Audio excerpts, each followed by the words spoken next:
Hi guys, இந்த வீடியோவில் வந்து நம்ம இந்தியாவுடைய எக்கானமிக்கல் சிச்சுவேஷன் வந்து சைனாவோட பெட்டராக இருக்குது. அதே மாதிரி ஸ்டாக் மார்க்கெட்டும் சைனாவை பீட் பண்ணியிருக்கு அப்படிங்கிறத வந்து ஒரு இம்பார்ட்டண்டான அப்டேட் வந்து இப்போ ரீசெண்டாக வந்திருக்கிறது.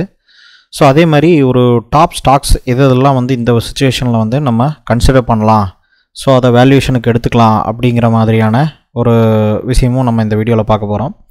ஸோ ஃபஸ்ட்டு வந்து பார்த்தீங்க அப்படின்னா GDP growth rate of G20 countries. இப்போது G20ங்கிறது உங்களுக்கு தெரியும், global 20 countries biggest countries.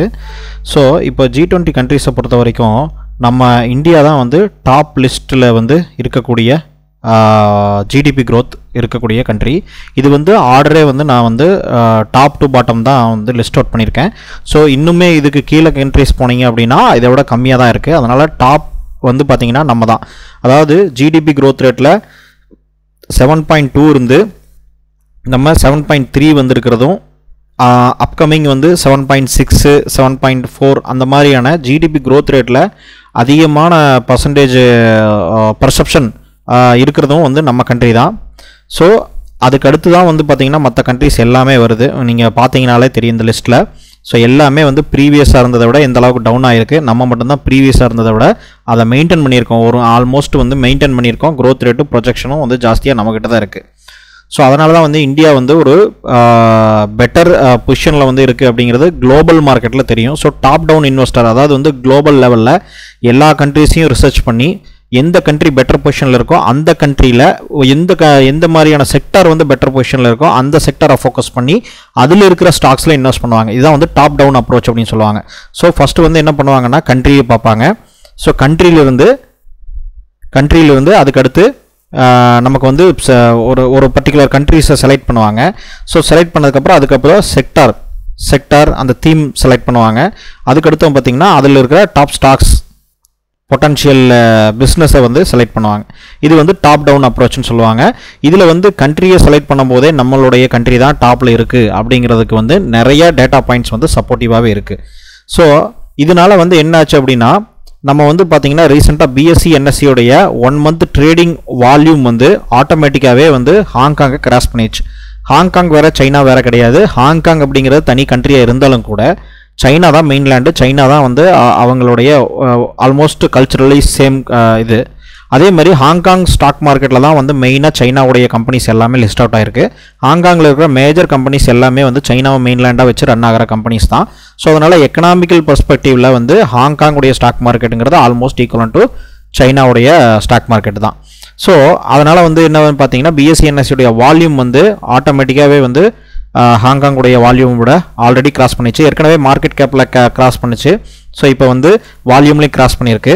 So இதுதான் வந்து ஒரு இம்பார்ட்டண்ட்டான ஆஸ்பெக்ட். இதில் வந்து நிறைய டேட்டாஸ் இருக்குது. நான் இந்த வீடியோவில் என்னால் முடிஞ்ச அளவுக்கு சொல்கிறேன். இதில் மேஜராக நம்ம பார்க்க வேண்டியது வந்து இந்த விஷயம். ப்ளஸ் வந்து எமர்ஜிங் மார்க்கெட், அதாவது எமர்ஜிங் மார்க்கெட் இன்வெஸ்டர்னால் நான் சொன்ன மாதிரி எந்த எக்கனாமி அடுத்த லெவலுக்கு க்ரோத் ஆகும் அப்படிங்கிற பாயிண்ட் ஆஃப் வியூவில் பார்த்தா அங்கே நம்ம வந்து போய் இன்வெஸ்ட் பண்ணுற அந்த எமர்ஜிங் மார்க்கெட் இன்வெஸ்டர்ஸ் வந்து ஆட்டோமேட்டிக்காகவே நம்ம வந்து பை இண்டியா செல் சைனா அப்படிங்கிற கான்செப்டில் தான் வந்து இன்வெஸ்ட் பண்ணிகிட்டு இருக்காங்க. சைனாவில் இருக்கிற நிறைய இன்வெஸ்ட்மெண்ட்டு வெளியே போகிறதுக்கு காரணம் அங்கே இருக்கிற political authoritarian and economical situation.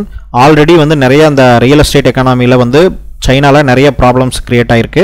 Ever Grande follow ஆனதுலேருந்து பயங்கரமான இஷ்யூஸ் தான் இருக்குது. அதனால் அந்த ஸ்லோ டவுன் வந்து சமாளிக்கிறதுக்காக அவங்க வெளியே வந்து இன்வெஸ்ட் பண்ணுறாங்க அப்படின்னா நம்ம கண்ட்ரிக்கு தான் அடுத்த ஆப்பர்ச்சுனிட்டி வரும். ஏன்னா ஈக்குவலண்ட் பாப்புலேஷனும் ஆல்மோஸ்ட் ஈக்குவலண்ட் கேப்பபிலிட்டி இருக்கிறது நம்ம கண்ட்ரிஸ் தான்.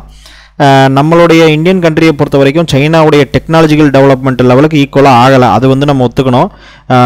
ஆனால் கண்டிப்பாக வந்து பார்த்திங்கன்னா பொட்டன்ஷியல் ஆப்பர்ச்சுனிட்டி, பொட்டன்ஷியல் காம்படிட்டர்னு பார்த்தீங்கன்னா வெஸ்டர்ன் கண்ட்ரிஸ்க்கு வந்து நம்ம தான். அதனால் வந்து ஃபாரின் இன்வெஸ்ட்மெண்ட் வந்து ஜாஸ்தியாகவே நம்ம கண்ட்ரிஸ்க்கு தான் வருது. ஸோ இதில் வந்து முக்கியமாக நம்ம வந்து த்ரெட் அண்ட் ஆப்பர்ச்சுனிட்டிஸ், அதாவது இதில் இப்போ ரீசெண்டாக ஸ்டாக் மார்க்கெட் வாலட்டைலில் தான் இருக்குது. இப்போ பார்த்தீங்கன்னா லாஸ்ட் ஒரு 10 daysலேயே மேலே போகிறது கீழே போகிறது மேலே போகிறது கீழே போகிறதுமா தான் இருக்குது, கன்சல்டேஷனில் தான் இருக்குது. அது காரணம் வந்து என்னென்னா மார்க்கெட் ஹிஸ்டாரிக்கல் ஹையில் இருக்கிறதுனால கண்டிப்பாக ப்ராஃபிட் புக்கிங் நடக்குது. அதுக்கடுத்து பார்த்தீங்கன்னா எலெக்ஷன் வரப்போகுதுங்கிறதுனால எலெக்ஷன் ரிசல்ட்டு வரும்போது அந்த ஃப்ளக்சுவேஷன் இருக்கும் கண்டிப்பாக.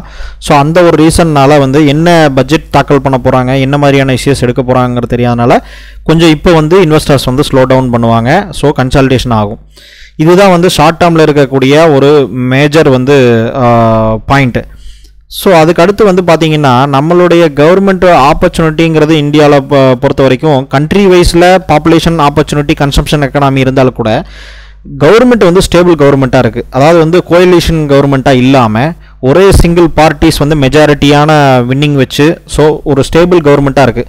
இந்த மாதிரி பொலிட்டிக்கல் ஸ்டெபிலிட்டி ஜாஸ்தியாக இருக்கிற கண்ட்ரிஸ் வந்து கண்டிப்பாக வந்து ஃபாரின் இன்வெஸ்ட்மெண்ட்டை அட்ராக்ட் பண்ணும். ஏன்னா பொலிட்டிக்கல் ஸ்டெபிலிட்டி ஜாஸ்தியாக இருக்கிறதுனால அவங்களுடைய அந்த பாலிசி இதெல்லாமே வந்து ஸ்ட்ராங்காக இருக்கும். அவங்க டிசிஷன் மேக்கிங் வந்து எல்லாருமே வந்து ஓட்டிங் பண்ணி தான் பார்லிமெண்ட்டில் செலக்ட் பண்ணணும் அப்படிங்கிறது கிடையாது. மசோதா தாக்கல் பண்ணால் அவங்களாலேயே பண்ணிட முடியும் அப்படிங்கிறது வந்து தெளிவாக தெரியும் நமக்கு. அதனால் அந்த எக்கனாமிக் பாலிசி அப்படிங்கிறது வந்து ரொம்ப ஸ்ட்ராங்காக இருக்கும். பொலிட்டிக்கல் ஸ்டெபிலிட்டி ரொம்ப ஸ்ட்ராங்காக இருக்கும். அந்த வகையில் பார்க்கும்போது நம்ம கண்ட்ரி தான் வந்து அதுலேயும் டாப்பாக இருக்குது. ஏன்னா மெஜாரிட்டி சீட்டு யார் ஜெயிப்பாங்கன்னு உங்களுக்கே தெரியும். ஆல்ரெடி இருக்கிற கட்சி தான் வந்து திரும்ப வரப்போவதற்கான பாசிபிலிட்டிஸ் வந்து 80% இருக்குது அப்படிங்கிறது நமக்கு தெரியும். நம்ம வந்து டேட்டா வந்து அதுதான், ரியாலிட்டிக்கல் சுச்சுவேஷன் அதுதான். ஸோ அப்படிங்கும்போது அந்த பொலிட்டிக்கல் பார்ட்டிஸ் வந்து ஸ்டேபிளான கவர்மெண்ட்டை கிரியேட் பண்ணுறதுக்கான வாய்ப்புகள் ஜாஸ்திங்கிறதுனால இப்போ ஆல்ரெடி 2 வருஷமும் அவங்க கிராஸ் பண்ணிட்டாங்க.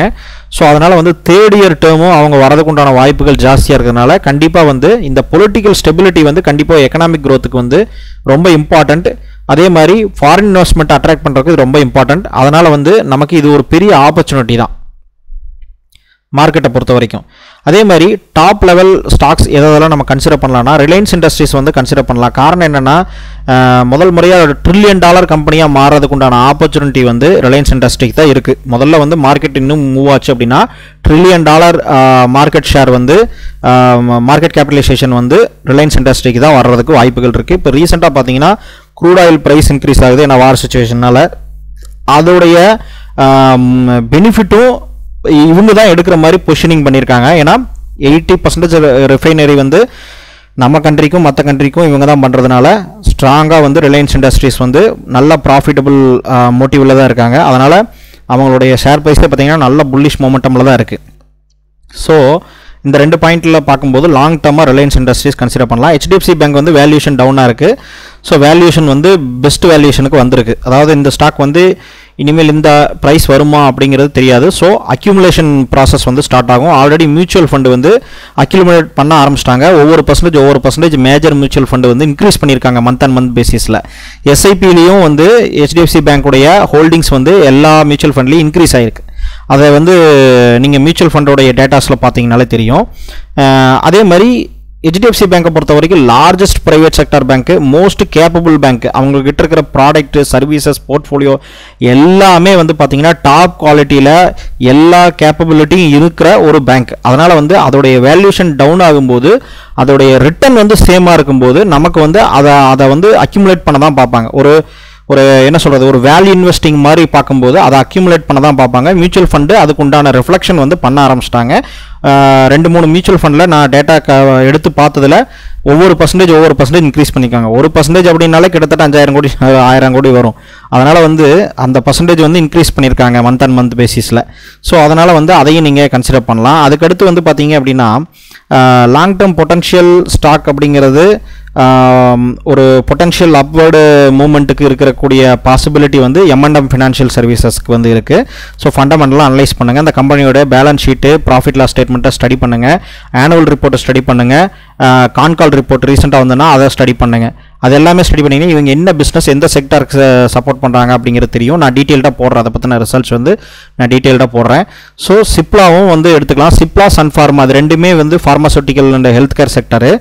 ஸோ இது health care sector, pharmaceutical companies எல்லாமே வந்து தாராளமாக வந்து நம்ம கன்சிடர் பண்ணலாம். ஏன்னா இந்தியா தான் வந்து ஒரு மேஜர் ஃபார்மா ஹப்பாகவே இருக்குது. அதனால் வந்து தாராளமாக சிப்லா அண்ட் சன்ஃபார்மா கன்சிடர் பண்ணலாம். அதுவும் இல்லாமல் இது வந்து சைக்ளிக்கல் செக்டார் கிடையாது. இது வந்து டிஃபென்சிவ் செக்டாருங்கிறதுனால மார்க்கெட் கீழே விழுந்தாலும் இதோடைய ரிட்டர்ன் வந்து ஸ்டேபிளாக இருக்கும். ஏன்னா ஃபார்மா கம்பெனிஸு எதுவுமே வந்து பார்த்திங்கன்னா விற்காமல் போயிடும். இப்போ கொரோனா சுச்சுவேஷனில் எந்தெந்த பிஸ்னஸ் எல்லாம் வந்து ரன் பண்ணியே ஆகணும் அப்படிங்கிற மாதிரி இருந்ததெல்லாம் பார்த்தீங்கன்னா மெடிக்கல், ஹெல்த் கேர் இதுதான் மேஜரு. அதுக்கப்புறம் காய்கறி, சாப்பாடு. அப்போ இந்த பார்ட்டில் நீங்கள் ப்ளே பண்ணிங்கன்னா அது எல்லாமே டிஃபென்சிவ் செக்டார் தான். அதனால் வந்து ஃபார்மா கம்பெனியில் அண்டர் வேல்யூடு ஸ்டாக்ஸ் எல்லாமே நீங்கள் வாங்கலாம். மார்க்கெட் லீடரை கூட நீங்கள் வாங்கலாம். பெஸ்ட்டாக தான் உங்களுக்கு ரிட்டர்ன் கிடைக்கும். ஏன்னா ஃபார்மா செக்டர் பொறுத்த வரைக்கும் கிளியராக க்ரோ ஆகுது. நம்மளுடைய பாப்புலேஷனும் சரி, குளோபல் லெவலில் எக்ஸ்போர்ட்டும் நம்ம தான் பண்ணுறோம்.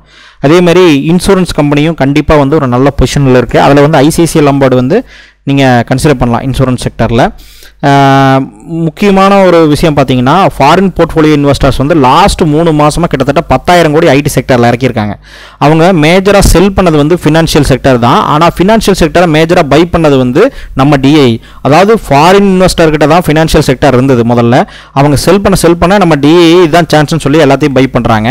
அப்போ வந்து ஃபினான்ஷியல் செக்டர் வந்து ஆட்டோமேட்டிக்காகவே நம்ம டிஐயோடைய கைக்கு நம்மளுடைய இன்டர்னல் கண்ட்ரியோடைய மியூச்சுவல் ஃபண்ட் இன்ஸ்டிடியூஷன் கையில் வர ஆரம்பிக்குது. அதை செல் பண்ணவங்க யாருன்னா ஃபாரின் இன்வெஸ்டர் தான். இப்போ ஃபாரின் இன்வெஸ்டர் புதுசாக வந்து பார்த்தீங்கன்னா கம்ப்ளீட்டாக வந்து ஐடி செக்டரில் ரொம்ப புல்லிஷாக இருக்காங்க. லாஸ்ட் 3 மாதமாக அவங்க புல்லிஷாக பை பண்ணிகிட்டு இருக்காங்க. ஐடி செக்டரில் கிட்டத்தட்ட 10,000 கோடி வந்து ஐடி செக்டரில் உள்ளே வந்திருக்கு. அதனால் ஐடி செக்டரில் இருக்கிற அண்டர் வேல்யூடு ஸ்டாக்ஸு ஆப்பர்ச்சுனிட்டி வந்து நம்ம சர்ச் பண்ணலாம், அதை வந்து கன்சிடர் பண்ணலாம். நம்ம வந்து அதை பற்றி நான் டீட்டெயில்டு நான் வந்து உங்களுக்கு இன்னொரு வீடியோவில் நான் சொல்கிறேன்.